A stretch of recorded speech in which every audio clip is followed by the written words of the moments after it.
A big birthday for the United States this weekend. America turned 250 years old yesterday. We went to the George W. Bush Presidential Center in Dallas, where they have a rare copy of the Declaration of Independence on display and metalworks of the American flag by internationally renowned artist George Tobolowsky of Dallas.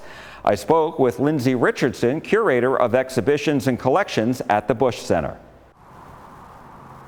We have been talking about it for a long time. We're very excited to have behind me, Tobolowsky's sculptures in front of the Bush Center are all of different versions of the American flag. How he created them with this metal, it's just fascinating. Talk to me about that.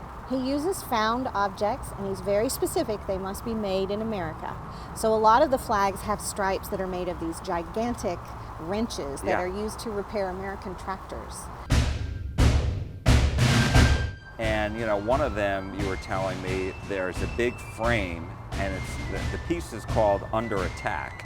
Yes. And the frame is from the San Antonio Bomb Squad training site. That's right. He found this steel beam that looked like it had been heavily mistreated. And he used it as the frame for Under Attack. And if you read his labels, he will tell you what each of the flags that he's made means. It's a variation on our flag and our story. We also have a rare edition of the Declaration of Independence. And this is what's regarded as the Force edition. They're very rare. So talk to me about the significance of that. It actually started in 1820 when then Secretary of State John Quincy Adams asked a local printer named William Stone to make a metal plate engraving of the original paper document, because even in 1820, that poor document was beginning to show signs of age. So he spent several years on that engraving. His friend, Peter Force, who was another local printer, became the mayor of Washington, D.C. in 1836. And he started working on a book called American Archives. And he asked William Stone if he could use his engraving of the original Declaration of Independence to include in his book. There were several hundred copies made. We're not exactly sure how many. But those that survived, that's the image that most of us think of when you call to mind the Declaration of Independence, is this particular engraving of the original paper document.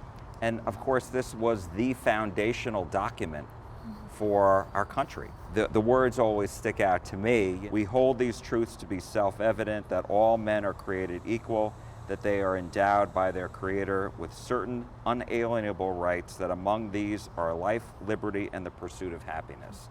Well, I think it's taken our country some twists and turns to truly get there. But I believe that, that embodies the spirit of our nation and the people who live here, that we are able to live as we want to and enjoy our freedoms and have that as a part of our life.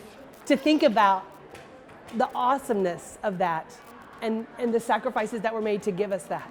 It's pretty exciting to have it here this particular weekend. There are so many people in town, our locals, our visitors. We hope they'll come and visit us and see the Declaration of Independence on this particular weekend when it's historically resonant.